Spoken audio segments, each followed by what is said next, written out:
Pero, puesto que es así, dije, este aparato contiene un mecanismo de locomoción y una tripulación para maniobrarlo. Evidentemente, respondió el arponero, y sin embargo hace ya 3 horas que habito esta isla flotante sin que su tripulación haya dado todavía señales de vida. Ha permanecido inmóvil durante todo este tiempo. Así es, señor Aronnax. Se deja mecer por las olas, sin ningún otro movimiento. Sin embargo, nosotros sabemos, sin la menor duda, que está dotado de una gran velocidad. Ahora bien, para producir esa velocidad, hace falta una máquina, y para hacer funcionar está un maquinista. De todo ello infiero que estamos salvados. Exclamó Ned Land, en tono de duda. En aquel mismo momento, y como corroboración de mi argumento, se oyó un ruido procedente de la extremidad posterior del extraño aparato, cuyo propulsor era evidentemente una hélice, y se puso en movimiento. Apenas si tuvimos tiempo para aferrarnos a su parte superior, que emergía de las aguas en unos 80 centímetros. Afortunadamente, su velocidad no era excesiva. Mientras navegue horizontalmente, murmuró Ned Land, nada tengo que objetar, pero como le dé por sumergirse, no doy $2 por mi pellejo. Y aún hubiera podido dar menos. Se hacía, pues, urgente comunicar con los seres encerrados en el interior de la máquina. Busqué en la superficie de la misma una abertura, una escotilla, un agujero de hombre, por emplear la expresión técnica, pero las líneas de tornillos, sólidamente fijados en las junturas de las planchas, eran continuas y uniformes. La luna desapareció en ese momento, y nos sumió en una profunda oscuridad. Necesario era esperar la llegada del día para considerar los medios de penetración en el interior del barco submarino. Así, pues, nuestra salvación dependía únicamente del capricho de los misteriosos tripulantes que dirigían el aparato. Si decidían sumergirse, estaríamos perdidos. Exceptuado este caso,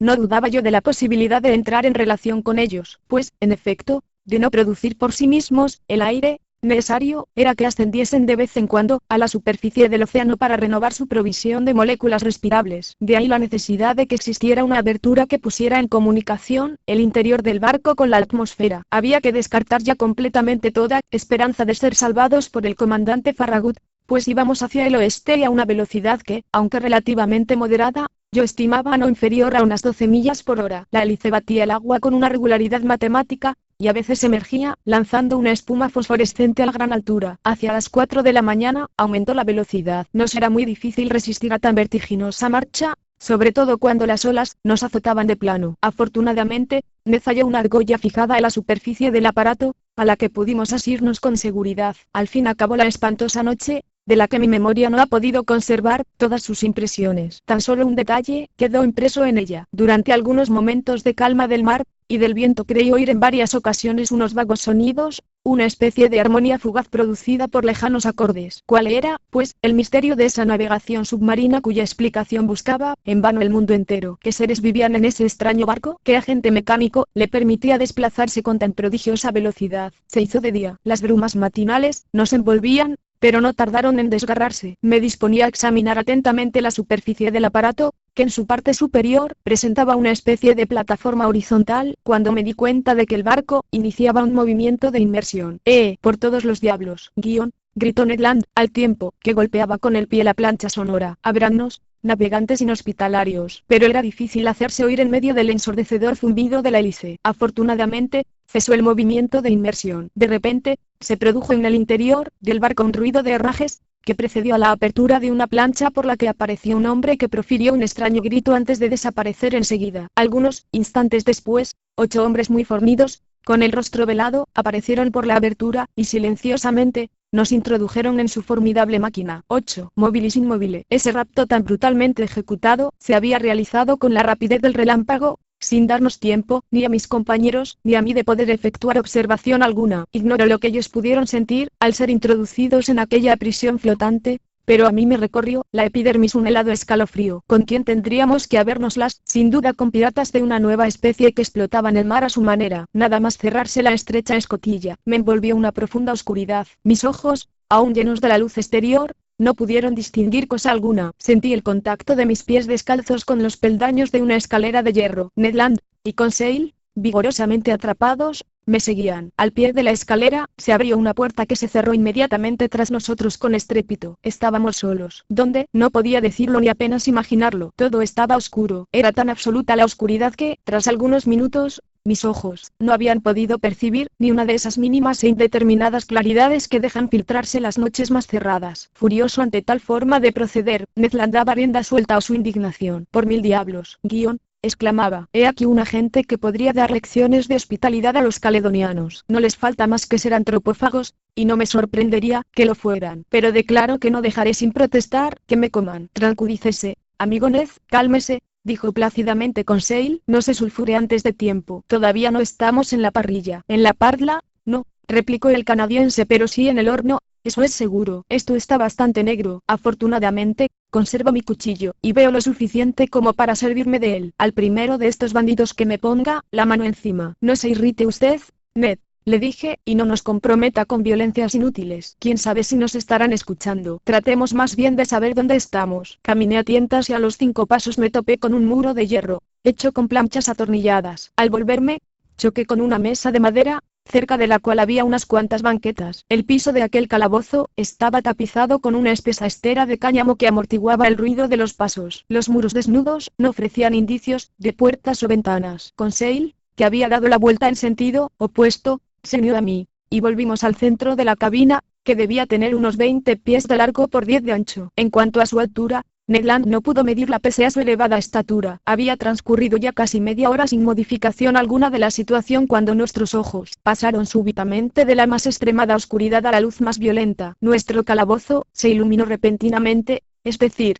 se llenó de una materia luminosa, tan viva que no pude resistir al pronto su resplandor. En su blancura y en su intensidad reconocí la iluminación eléctrica que producía en torno del barco submarino un magnífico fenómeno de fosforescencia. Reabrí los ojos que había cerrado involuntariamente y vi que el agente luminoso emanaba de un globo deslustrado, encajado en el techo de la cabina. Por fin se ve, exclamó Ned Land, quien, cuchillo en mano, mostraba una actitud defensiva. Sí, respondí, arriesgando una antítesis, pero la situación no es por ello menos oscura. Tenga paciencia el señor, dijo el impasible Conseil. La súbita iluminación de la cabina me permitió examinar sus menores detalles. No había más mobiliario que la mesa y 5 banquetas. La puerta invisible debía estar herméticamente cerrada. No llegaba a nosotros el menor ruido. Todo parecía muerto. En el interior del barco se movía, se mantenía en la superficie o estaba sumergido en las profundidades del océano. No podía saberlo, pero la iluminación de la cabina debía tener alguna razón, y ello me hizo esperar que no tardarían en manifestarse los hombres de la tripulación. Cuando se olvida a los cautivos no se ilumina su calabozo. No me equivocaba. Pronto se oyó un ruido de cerrojos, la puerta se abrió y aparecieron 2 hombres. Uno de ellos era de pequeña estatura y de músculos vigorosos,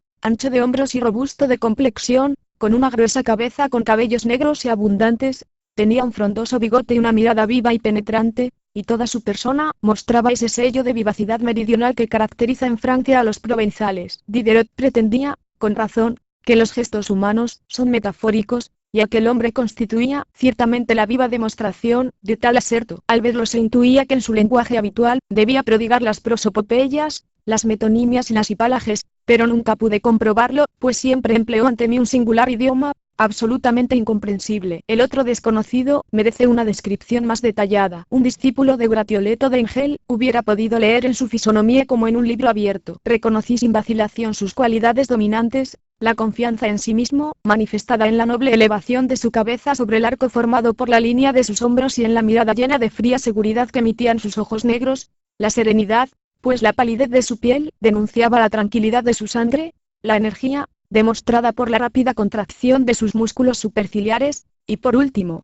el valor, que cabía deducir de su poderosa respiración como signo de una gran expansión vital. Debo añadir que era un hombre orgulloso, que su mirada firme y tranquila parecía reflejar una gran elevación de pensamientos, y que de todo ese conjunto de rasgos y de la homogeneidad expresiva de sus gestos corporales y faciales cabía diagnosticar, según la observación de los fisonomistas, una indiscutible franqueza. Me sentí involuntariamente tranquilizado en su presencia, y optimista en cuanto al resultado de la conversación. Imposible me hubiera sido precisar si el personaje tenía 35 o 50 años. Era de elevada estatura, su frente era ancha, recta la nariz, la boca, netamente dibujada, la dentadura, magnífica, y sus manos eran finas y alargadas, eminentemente psíquicas, por emplear la expresión de la quirognomonía con que se caracteriza, unas manos dignas de servir a un alma elevada y apasionada. Aquel hombre constituía, ciertamente, el tipo más admirable que me había encontrado en toda mi vida. Detalle particular, sus ojos, un tanto excesivamente separados entre sí,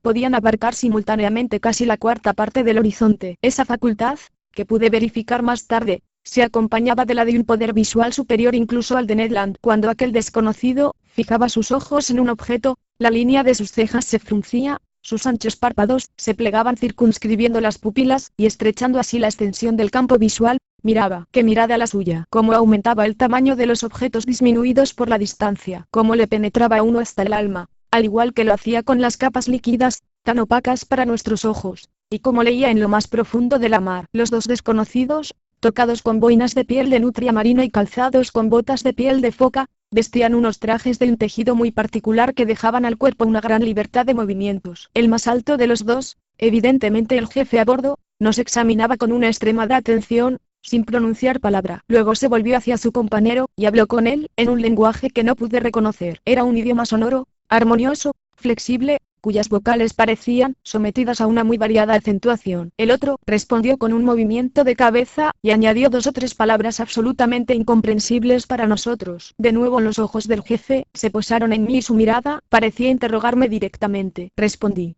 en buen francés, que no entendía su idioma, pero él pareció no comprenderme a su vez y pronto la situación se tornó bastante embarazosa. Cuéntele el señor nuestra historia. De todos modos, me dijo Conseil, es probable que estos señores puedan comprender algunas palabras. Comencé el relato de nuestras aventuras, cuidando de articular claramente las esclavas y sin omitir un solo detalle. Decliné nuestros nombres y profesiones, haciéndoles una presentación en regla, del profesor Aronnax, de su doméstico Conseil y de Ned Land, el arponero. El hombre de ojos dulces y serenos me escuchó tranquilamente, cortésmente incluso, y con una notable atención. Pero nada, en su rostro, indicaba que hubiera comprendido mi historia. Cuando la hube terminado, no pronunció una sola palabra. Quedaba el recurso de hablar inglés, tal vez pudiéramos hacernos comprender en esa lengua que es prácticamente universal. Yo la conocía, así como la lengua alemana, de forma suficiente para leerla sin dificultad, pero no para hablarla correctamente, y lo que importaba era que nos comprendieran. Vamos, señor Land, le dije al arponero, saque de sí el mejor inglés que haya hablado nunca un anglosajón, a ver si es más afortunado que yo. Ned no se hizo rogar, y recomenzó mi relato, que pude comprender casi totalmente. Fue el mismo relato en el fondo, pero diferente en la forma. El canadiense, llevado de su carácter, le dio una gran animación. Se quejó con acritud de haber sido aprisionado con desprecio del derecho de gentes, pidió que se le dijera en virtud de qué ley se le retenía así, invocó el habeas corpus, amenazó con querellarse contra los que le habían secuestrado indebidamente, se agitó, gesticuló, gritó, y finalmente, dio a entender con expresivos gestos que nos moríamos de hambre, lo que era totalmente cierto, aunque casi lo hubiéramos olvidado. Con gran asombro por su parte, el arponero pudo darse cuenta de que no había sido más inteligible que yo. Nuestros visitantes permanecían totalmente impasibles. Era evidente que no comprendían ni la lengua de Arago ni la de Faraday. Tras haber agotado en vano nuestros recursos filológicos, me hallaba yo muy turbado y sin saber qué partido tomar, cuando me dijo Conseil, puedo contárselo en alemán, si el señor me lo permite. ¿Cómo? ¿Tú hablas alemán? Como un flamenco, mal que le pese al señor. Al contrario, eso me agrada. Adelante, muchacho. Y Conseil, con su voz pausada, contó por tercera vez las diversas peripecias de nuestra historia. Pero pese a los elegantes giros y la buena prosodia del narrador, la lengua alemana no conoció mayor éxito que las anteriores. Exasperado ya, decidí por último reunir los restos de mis primeros estudios y narrar nuestras aventuras en latín. Cicerón se habría tapado los oídos y me hubiera enviado a la cocina, pero a trancas y barrancas seguí mi propósito, con el mismo resultado negativo. Abortada definitivamente esta última tentativa, los dos desconocidos cambiaron entre sí algunas palabras en su lengua incomprensible, y se retiraron sin tan siquiera habernos dirigido uno de esos gestos tranquilizadores que tienen curso en todos los países del mundo. La puerta se cerró tras ellos. Esto es una infamia, exclamó Ned Land, estallando de indignación por 20ª vez. ¿Cómo? Se les habla a estos bandidos en francés, en inglés, en alemán y en latín, y no tienen la cortesía de responder. Cálmese, Ned, dije al fogoso arponero, la cólera no conduce a nada. Pero se da usted cuenta, señor profesor, replicó nuestro irascible compañero, de que podemos morir de hambre en esta jaula de hierro. Va, con un poco de filosofía, podemos resistir aún bastante tiempo, dijo Conseil. Amigos míos, dije, no hay que desesperar. Nos hemos hallado en peores situaciones. Hacedme el favor de esperar para formarnos una opinión sobre el comandante y la tripulación de este barco. Mi opinión, ya está hecha, replicó Ned Land. Son unos bandidos. Bien, pero, ¿de qué país? Del país de los bandidos. Mi buen Ned, ese país, no está aún indicado en el mapamundi. Confieso, que la nacionalidad de estos dos desconocidos, es difícil de identificar. Ni ingleses, ni franceses, ni alemanes, es todo lo que podemos afirmar. Sin embargo, yo diría que el comandante y su segundo, han nacido en bajas latitudes. Hay algo en ellos de meridional, pero son españoles, turcos, árabes o hindúes. Eso es algo que sus tipos físicos no me permiten decidir. En cuanto a su lengua, es absolutamente incomprensible. Este es el inconveniente de no conocer todas las lenguas, o la desventaja de que no exista una sola,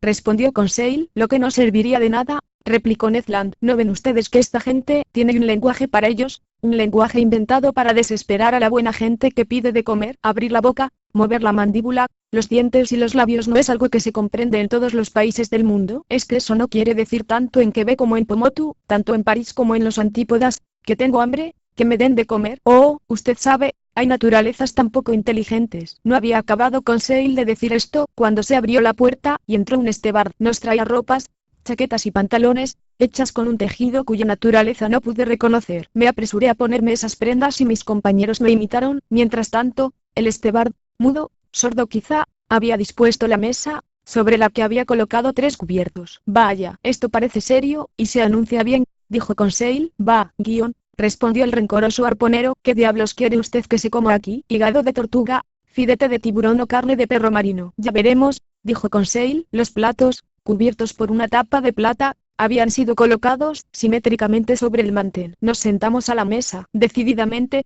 teníamos que vernoslas con gente civilizada, y de no ser por la luz eléctrica que nos inundaba, hubiera podido creerme en el comedor del Hotel Adélie, en Liverpool, o del Gran Hotel, en París. Sin embargo, debo decir que faltaban por completo al pan y el vino. El agua era fresca y límpida, pero era agua, lo que no fue del gusto de Ned Land. Entre los platos que nos sirvieron, reconocí diversos pescados, delicadamente cocinados, pero hubo otros sobre los que no pude pronunciarme, aunque eran excelentes, hasta el punto de que hubiera sido incapaz de afirmar si su contenido pertenecía al reino vegetal o al animal. En cuanto al servicio de mesa, era elegante y de un gusto perfecto. Cada utensilio, cuchara, tenedor, cuchillo y plato, llevaba una letra rodeada de una divisa, cuyo facsímil exacto, helo aquí, mobilis enet mobile, móvil en el elemento móvil. Esta divisa se aplicaba con exactitud a este aparato submarino, a condición de traducir la preposición in por en y no por sobre. La letra N era sin duda la inicial del nombre del enigmático personaje al mando del submarino. Ned y Conseil no hacían tantas reflexiones,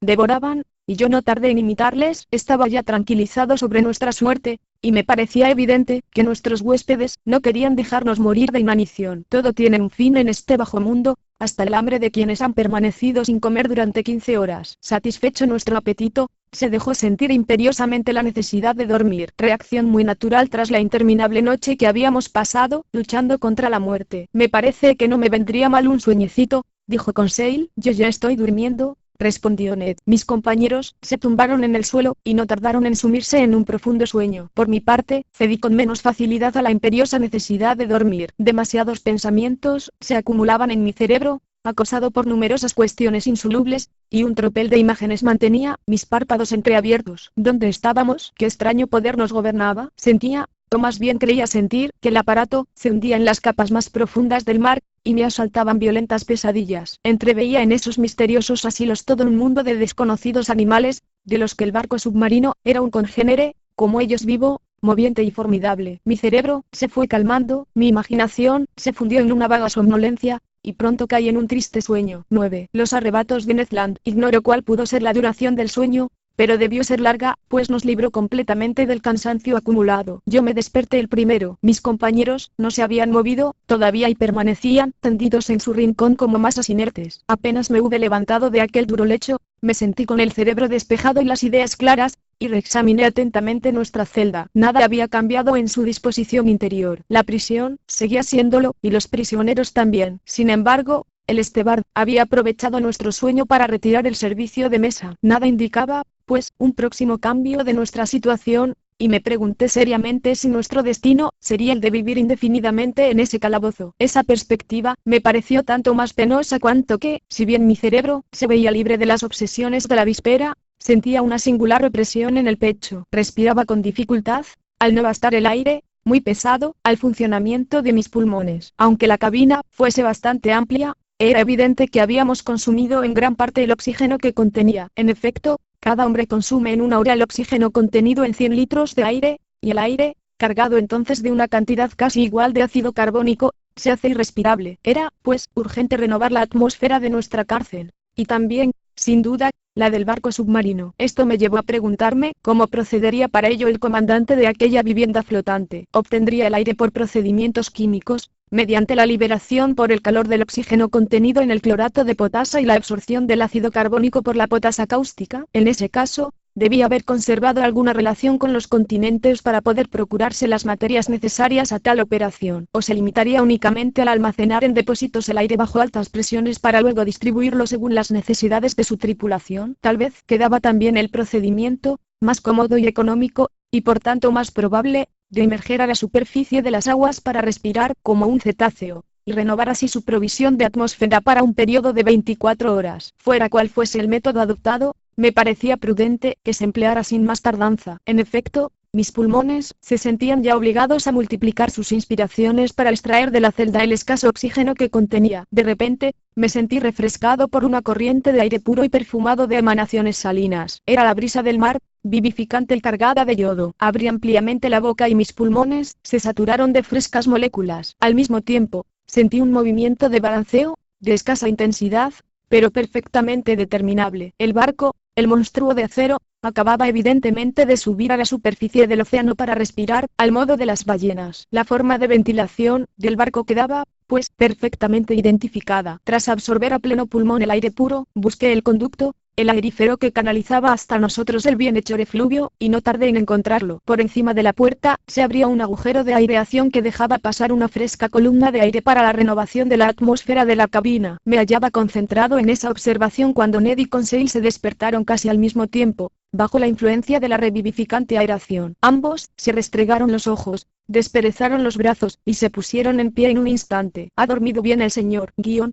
preguntó Conseil con su cortesía consuetudinaria. Magníficamente, respondí. ¿Y usted, Ned? Profundamente, señor profesor. Pero, si no me engano, me parece que estoy respirando la brisa marina. Un marino no podía engañarse. Conté al canadiense lo que había ocurrido durante su sueño. Bien, dijo. Eso explica perfectamente los mugidos que oímos cuando el supuesto narval se halló en presencia del Abraham Lincoln. Así es, señor Land, era su respiración. No tengo la menor idea de qué hora pueda ser, señor Aronnax. No será la hora de la cena. La hora de la cena. Debería decir la hora del almuerzo, pues con toda seguridad nuestra última comida data de ayer. Lo que demuestra, dijo Conseil, que hemos dormido por lo menos 24 horas. Esa es mi opinión, respondí. No voy a contradecirle, manifestó Ned Land, pero cena o almuerzo, el Steward sería bienvenido, ya trajera una y otro, corrigió Conseil. Justo, replicó el canadiense, pues tenemos derecho a 2 comidas, y por mi parte haría honor a ambas. Pues bien, Ned, esperemos, respondí. Es evidente que estos desconocidos no tienen la intención de dejarnos morir de hambre, ya que si así fuera no tendría sentido la comida de ayer, a menos que ese sentido sea el de cebarnos, replicó Ned. Protesto, Guion, respondí. No hemos caído entre caníbales. Una golondrina no hace verano, dijo con seriedad el canadiense. Quién sabe si esta gente no estará privada desde hace mucho tiempo de carne fresca, y en ese caso, 3 hombres sanos y bien constituidos como el señor profesor, su doméstico y yo. Aleje de sí esas ideas, señor Land, respondí al arponero, y sobre todo, no se base en ellas para encolerizarse contra nuestros huéspedes, lo que no haría más que agravar nuestra situación. En todo caso, Guion, dijo el arponero, tengo un hambre endiablada, y ya sea la cena o el almuerzo, no llega. Señor Land, repliqué, hay que conformarse al reglamento de a bordo, y supongo que nuestros estómagos se adelantan a la campana del cocinero. Pues bien, los pondremos en hora, dijo con tranquilidad Conseil. Solo usted podría hablar así, amigo Conseil, replicó el irascible canadiense. Se ve que usa usted poco su bilis y sus nervios. Siempre tranquilo. ¿Sería usted capaz de decir el deo gracias, antes que el benedicite y de morir de hambre antes que de quejarse? ¿De qué serviría, Guion?, dijo Conseil. Pues serviría para quejarse. Ya es algo. Y si estos piratas, y digo piratas por respeto y por no contrariar al señor profesor, que prohíbe llamarles caníbales, se figuran que van a guardarme en esta jaula en la que me ahogo, sin oír las imprecaciones con que yo suelo sazonar mis arrebatos, se equivocan de medio a medio. Veamos, señor Aronnax, hable con franqueza, ¿cree usted que nos tendrán por mucho tiempo en esta jaula de hierro? A decir verdad, Sé tanto como usted, amigo Land, pero ¿qué es lo que usted supone? Supongo que el azar nos ha hecho conocer un importante secreto, y si la tripulación de este barco submarino tiene interés en mantener ese secreto, y si ese interés es más importante que la vida de 3 hombres, creo que nuestra existencia se halla gravemente comprometida. En el caso contrario, el monstruo que nos ha tragado nos devolverá en la primera ocasión al mundo habitado por nuestros semejantes. A menos, dijo Conseil, que nos enrolen en su tripulación, y nos guarden así con ellos. Hasta el momento, replicó Ned Land, en que alguna fragata, más rápida o más afortunada que la Abraham Lincoln, se apodere de este nido de bandidos, y envíe a su tripulación, y a nosotros con ella, a respirar por última vez a la extremidad de su verga mayor. Buen razonamiento, Ned,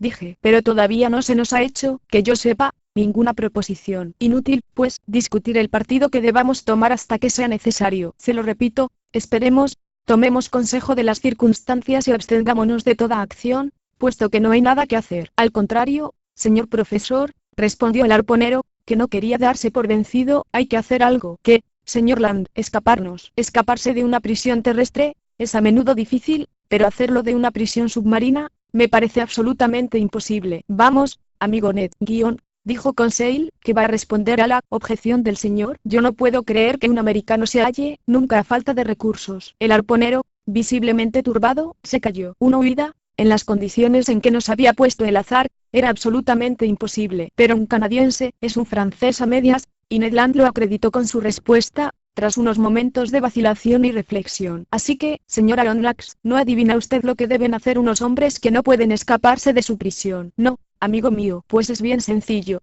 es preciso que se las arreglen para permanecer en ella. Diantre, exclamó Conseil, es cierto que más vale estar dentro que debajo o encima, pero después de haber expulsado de ella a los carceleros y a los guardianes, añadió Ned Land. ¿Cómo, Ned? ¿Piensa usted, en serio, en apoderarse de este barco? Muy en serio, en efecto, respondió el canadiense. Eso es imposible, porque puede presentarse alguna oportunidad favorable, y no veo lo que podría impedirnos aprovecharla. Si no hay más de una veintena de hombres a bordo de esta máquina, no creo que hagan retroceder a 2 franceses y a un canadiense, digo yo. Más valía admitir la proposición del arponero que discutirla. Por ello me limité a responderle así. Dejemos que las circunstancias manden, señor Land, y entonces veremos. Pero hasta entonces, se lo ruego, contenga su impaciencia. No podemos actuar más que con astucia, y no es con la pérdida del control de los nervios con lo que podrá usted originar circunstancias favorables. Prométame, pues, que aceptará usted la situación sin dejarse llevar de la ira. Se lo prometo, señor profesor, respondió Ned Land, con un tono poco tranquilizador. Ni una palabra violenta saldrá de mi boca,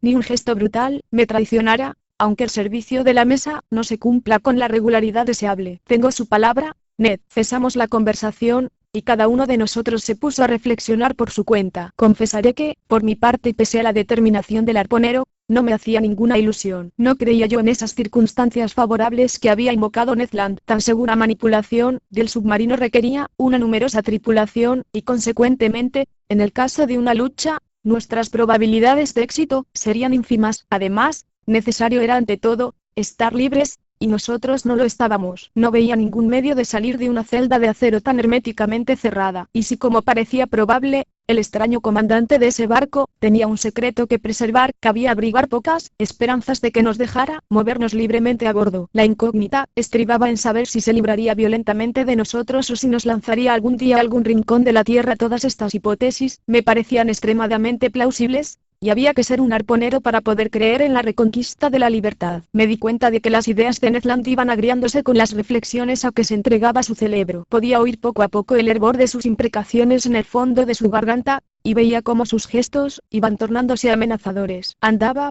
daba vueltas, como una fiera enjaulada, que golpeaba con pies y manos las paredes de la celda. Pasaba el tiempo mientras tanto y el hambre nos aguijoneaba cruelmente, sin que nada nos anunciara la aparición del Esteban. Esto era ya olvidar demasiado nuestra situación de náufragos, si es que realmente se tenían buenas intenciones hacia nosotros. Atormentado por las contracciones de su robusto estómago, Ned Land se encolerizaba cada vez más, lo que me hacía temer, pese a su palabra, una explosión cuando se hallara en presencia de uno de los hombres de a bordo. La ira del canadiense fue creciendo durante las 2 horas siguientes. Ned Land llamaba y gritaba, pero en vano. Sordas eran las paredes de acero. Yo no oía el menor ruido en el interior del barco, que parecía muerto. No se movía, después de hacerlo, hubiera sentido los estremecimientos del casco bajo la impulsión del hélice. Sumergido sin duda en los abismos de las aguas, no pertenecía ya a la tierra. El silencio era espantoso. No me atrevía a estimar la duración de nuestro abandono, de nuestro aislamiento en el fondo de aquella celda. Las esperanzas que me había hecho concebir nuestra entrevista con el comandante iban disipándose poco a poco. La dulzura de la mirada de aquel hombre,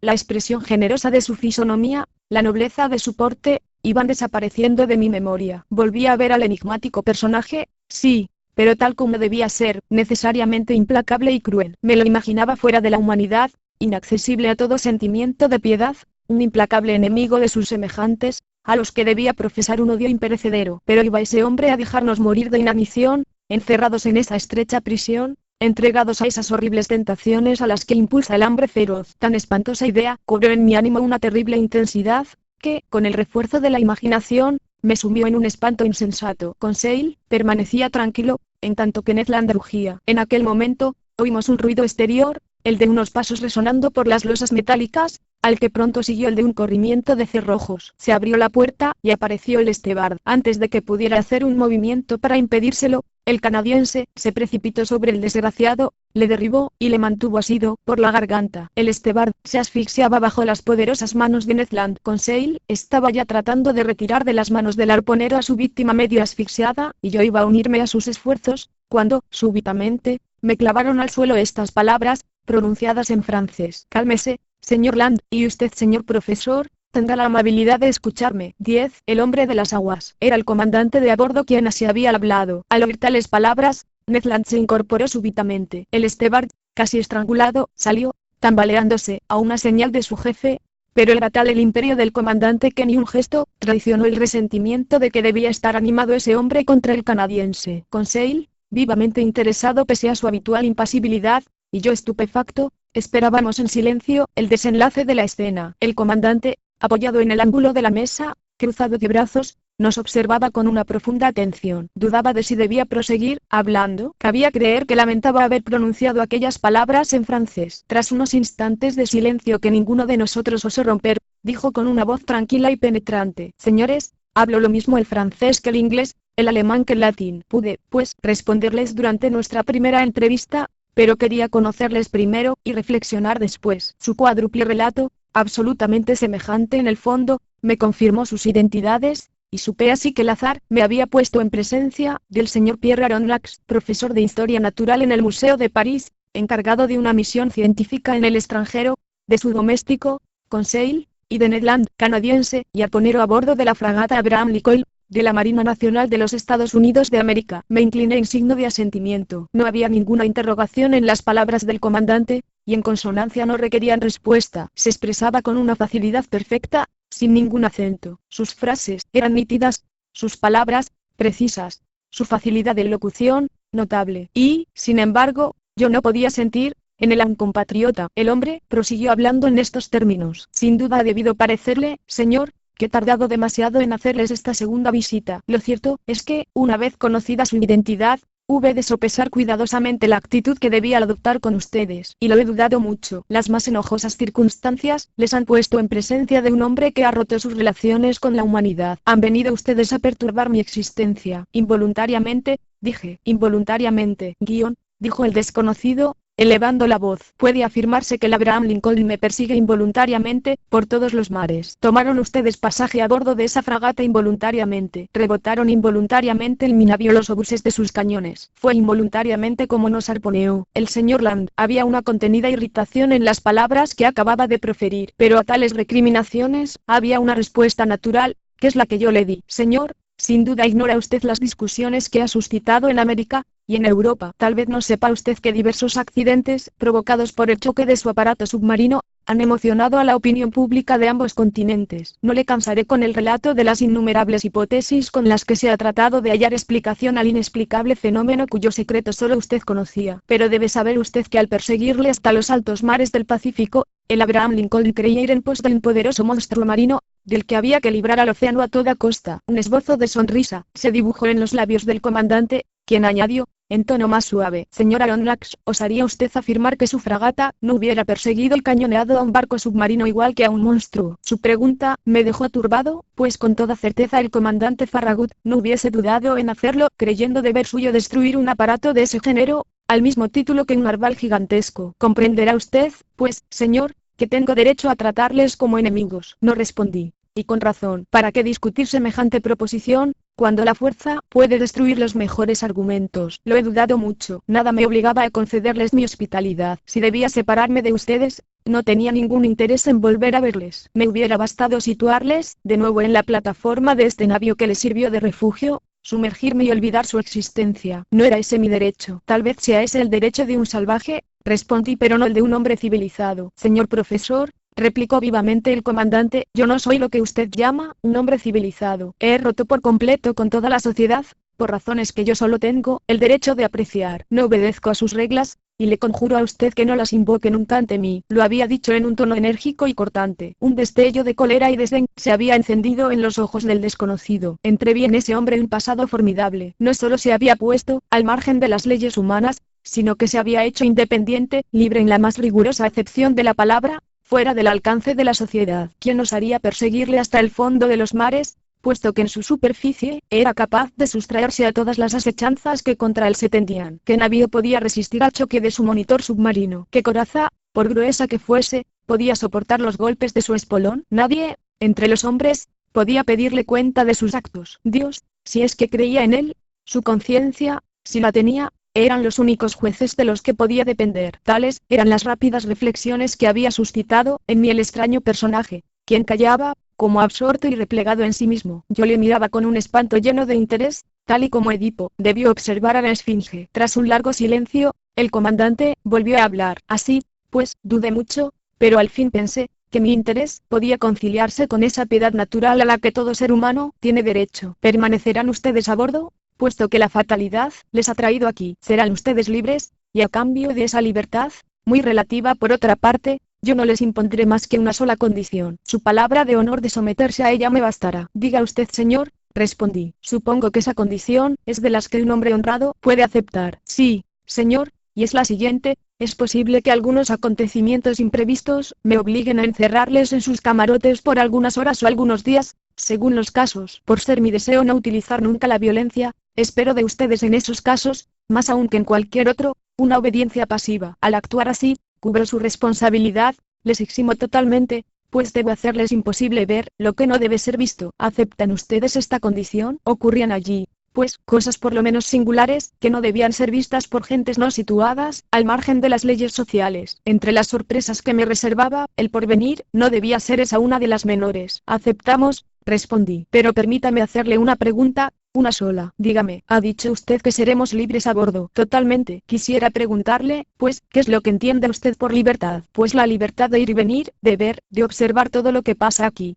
salvo en algunas circunstancias excepcionales, la libertad, en una palabra, de que gozamos aquí mis compañeros y yo. Era evidente que no nos entendíamos. Perdón, señor, proseguí, pero esa libertad no es otra que la que tiene todo prisionero de recorrer su celda, y no puede bastarnos. Preciso será, sin embargo, que les baste. ¿Cómo? ¿Deberemos renunciar para siempre a volver a ver nuestros países, nuestros amigos y nuestras familias? Sí, señor, pero renunciar a recuperar ese insoportable yugo del mundo que los hombres creen ser la libertad, ¿no es quizá tan penoso como usted puede creer? Jamás daré yo mi palabra, intervino Ned Land, de que no trataré de escaparme. Yo no le pido su palabra, señor Land, respondió fríamente el comandante. Señor, dije, encolerizado a mi pesar, abusa usted de su situación. Esto se llama crueldad. No, señor, esto se llama clemencia. Son ustedes prisioneros míos después de un combate. Les guardo conmigo cuando podría, con una sola orden, arrojarles a los abismos del océano. Ustedes me han atacado. Han venido a sorprender un secreto que ningún hombre en el mundo debe conocer, el secreto de toda mi existencia. ¿Y creen ustedes que voy a reenviarles a ese mundo que debe ignorarme? Jamás. Al retenerles aquí no es a ustedes a quienes guardo, es a mí mismo. Esta declaración indicaba en el comandante una decisión contra la que no podría prevalecer ningún argumento. Así,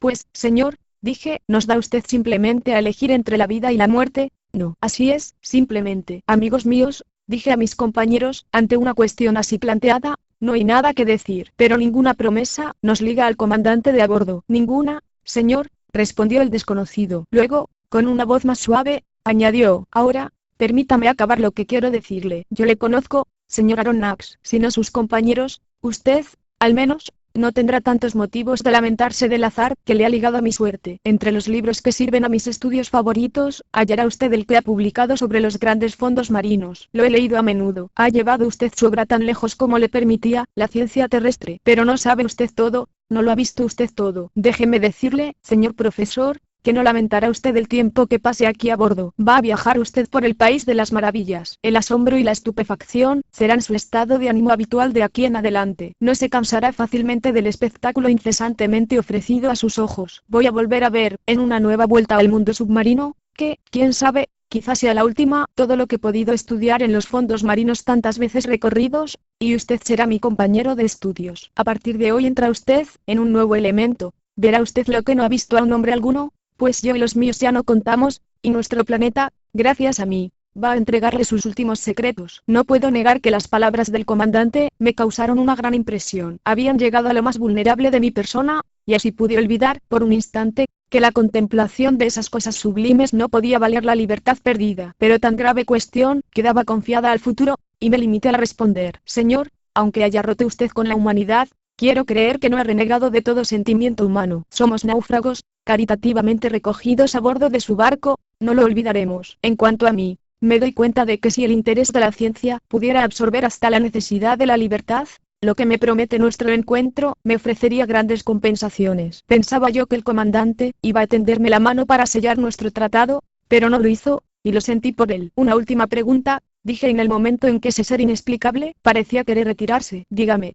señor profesor, ¿con qué nombre debo llamarle? Señor, respondió el comandante, yo no soy para ustedes más que el capitán Nemo, y sus compañeros y usted no son para mí más que los pasajeros del Nautilus. El capitán Nemo llamó, y apareció un Estebard. El capitán le dio unas órdenes en esa extraña lengua, que yo no podía reconocer. Luego, volviéndose hacia el canadiense y Conseil, dijo, les espera el almuerzo en su camarote. Tengan la amabilidad de seguir a este hombre. No es cosa de despreciar, dijo el arponero, a la vez que salía, con Conseil, de la celda en la que permanecíamos desde hacía más de 30 horas. Y ahora, señor Aronnax, nuestro almuerzo está dispuesto. Permítame que le guíe. A sus órdenes, capitán. Seguí al capitán Nemo, y nada más atravesar la puerta, nos adentramos por un estrecho corredor iluminado eléctricamente. Tras un recorrido de una decena de metros, se abrió una segunda puerta ante mí. Entré en un comedor, decorado y amueblado con un gusto severo. En sus dos extremidades, se elevaban altos aparadores de roble con adornos incrustados de ébano, y sobre sus anaqueles en formas onduladas, brillaban cerámicas, porcelanas y cristalerías de un precio inestimable. Una vajilla, lisa resplandecía en ellos bajo los rayos que emitía un techo luminoso, cuyo resplandor, mitigaban, y tamizaban unas pinturas de delicada factura y ejecución.